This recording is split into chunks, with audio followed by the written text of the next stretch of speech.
فخور بإسلامي فمنه ارتويت أنا الظامي هداني إلهي بعيد العمى. Hai semua, kembali lagi di channel YouTube Nur Marifatullah. Sebelum memasuki video ini, jangan lupa like, comment, and subscribe. Kisah mengharukan seorang hamba yang bersyukur di tengah ujian berat. Al-Auza'i meriwayatkan dari Abdullah bin Muhammad, ia berkata, "Suatu hari, aku keluar menuju pesisir laut untuk berjaga di perbatasan. Saat itu, tempat kami berjaga berada di daerah Arish, Mesir. Ketika aku sampai di pantai, aku melihat sebuah rawa. Dan di sana terdapat sebuah tenda. Di dalamnya ada seorang lelaki yang telah kehilangan kedua tangan dan kakinya, pendengarannya sudah lemah, penglihatannya hampir hilang, dan tak ada satupun anggota tubuhnya yang berfungsi selain lidahnya. Namun, ia terus mengucapkan doa ini, "Ya Allah, anugerahkanlah aku kemampuan untuk memujimu dengan pujian yang layak sebagai ungkapan syukur atas nikmat-Mu kepadaku dan atas karuniamu yang telah mengutamakan diriku dibandingkan banyak makhluk yang Engkau ciptakan." Abdullah berkata, "Aku berkata dalam hati, demi Allah, aku akan mendatangi orang ini dan bertanya kepadanya, dari mana ia mendapatkan ucapan seperti itu? Apakah dari pemahaman, ilmu, ataukah ilham dari Allah?" Lalu aku mendekatinya, mengucapkan salam dan berkata, "Aku mendengar engkau mengucapkan doa itu. Nikmat Allah yang mana yang engkau syukuri? Dan keutamaan apa yang telah Dia berikan kepadamu hingga engkau merasa layak memujinya seperti itu?" Ia menjawab, "Tidakkah kau lihat apa yang telah Tuhanku lakukan padaku? Demi Allah, seandainya Dia menurunkan api dari langit lalu membakarku, memerintahkan gunung-gunung menghancurkanku, laut menenggelamkanku, dan bumi menelanku, aku tetap tidak akan berhenti bersyukur kepadanya karena nikmat yang luar biasa ini, yaitu lisanku. Namun, wahai hamba Allah, jika engkau datang ke sini, aku ingin memohon satu hal. Seperti yang kau lihat, aku tidak mampu melakukan apapun untuk diriku. Dahulu aku memiliki seorang anak kecil yang senantiasa merawatku, membantu berwudu saat waktu sholat tiba, memberiku makan saat aku lapar, dan memberiku minum saat aku haus. Tapi sudah 3 hari aku kehilangan dia. Tolong carikan dia untukku. Semoga Allah merahmatimu." Aku pun berkata, "Demi Allah, tidak ada langkah yang lebih agung pahalanya di sisi Allah daripada langkah seseorang yang menolong orang seperti dirimu." Lalu aku berangkat mencarinya. Tidak jauh dari tempat itu, di antara gundukan pasir, aku menemukan anak itu. Telah diterkam binatang buas dan dagingnya telah habis dimakan.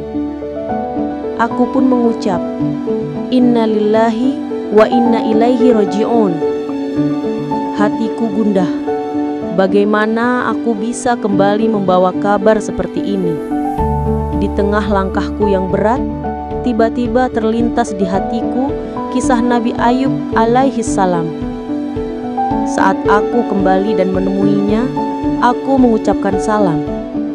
Ia menjawab, lalu berkata, "Bukankah engkau orang yang tadi?" Aku menjawab, "Benar." Ia bertanya, "Bagaimana kabar tentang anakku?" Aku menjawab, "Aku ingin bertanya terlebih dahulu. Siapakah yang lebih mulia di sisi Allah, engkau atau Nabi Ayub?" Ia menjawab, "Tentu saja Nabi Ayub." Aku bertanya lagi, tahukah engkau ujian yang Allah timpakan kepadanya? Harta, keluarga, dan anak-anaknya semua hilang. Ia menjawab, iya, aku tahu. Aku bertanya lagi, bagaimana sikap Ayub terhadap Tuhannya? Ia menjawab, ia tetap sabar, bersyukur, dan memuji Allah. Aku melanjutkan, namun Allah tidak langsung meridhoinya, bahkan menjauhkan Ayub dari kerabat dan orang-orang tercintanya. Ia mengangguk. Benar. Aku bertanya lagi, bagaimana sikapnya kepada Tuhannya? Ia menjawab, ia tetap sabar, bersyukur, dan memuji Allah. Aku menambahkan, Allah juga tidak meridhoinya hingga menjadikan tubuhnya sasaran cemoohan orang-orang yang berlalu lalang. Ia berkata, ya, aku tahu. Aku bertanya lagi, dan bagaimana ia saat itu di hadapan Tuhannya? Ia menjawab, ia tetap sabar, bersyukur, dan memuji Allah. Ringkaslah, semoga Allah merahmatimu.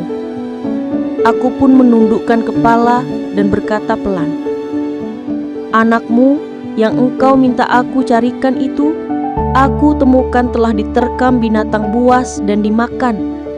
Semoga Allah membesarkan pahalamu dan menganugerahkan kesabaran kepadamu. Ia terdiam sejenak, lalu berkata, segala puji bagi Allah yang tidak menciptakan dari keturunanku seorang pun yang bermaksiat kepadanya hingga kelak disiksa dalam api neraka. Kemudian ia mengucapkan, innalillahi wa inna ilaihi roji'un, menarik nafas panjang dan wafat. Aku pun menangis. Sungguh besar musibahku. Jika aku tinggalkan jenazah ini, ia akan dimangsa binatang buas. Tapi jika aku menetap, aku pun tak mampu berbuat banyak.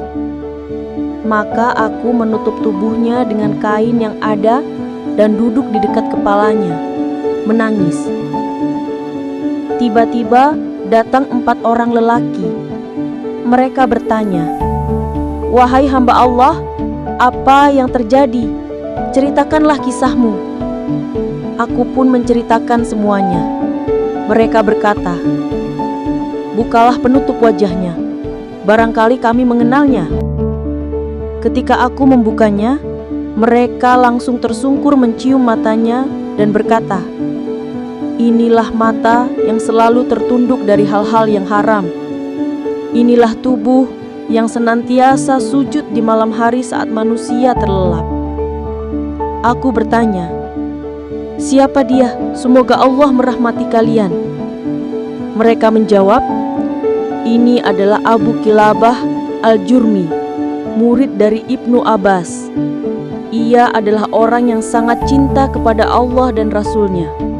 Kami pun memandikannya, mengkafaninya, menyolatinya, dan menguburkannya. Setelah itu, mereka kembali dan aku pun kembali ke tempat tugasku. Malam pun datang. Ketika aku tertidur, aku melihatnya dalam mimpi berada di sebuah taman surga. Dia mengenakan 2 pakaian indah dari surga dan sedang membaca firman Allah.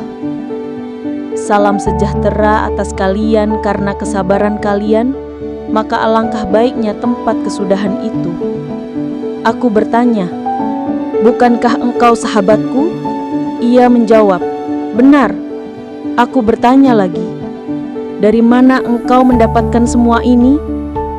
Ia menjawab, sesungguhnya Allah memiliki derajat-derajat yang tidak bisa diraih kecuali dengan kesabaran saat tertimpa musibah, rasa syukur terhadap nikmat, dan rasa takut kepadanya dalam kesendirian maupun di hadapan orang lain. Ya Allah, ampunilah kami dan rahmatilah kami. Engkaulah yang maha pengasih di antara para pengasih. Cukup sekian video kali ini. Jangan lupa like, comment, and subscribe Assalamualaikum warahmatullahi wabarakatuh.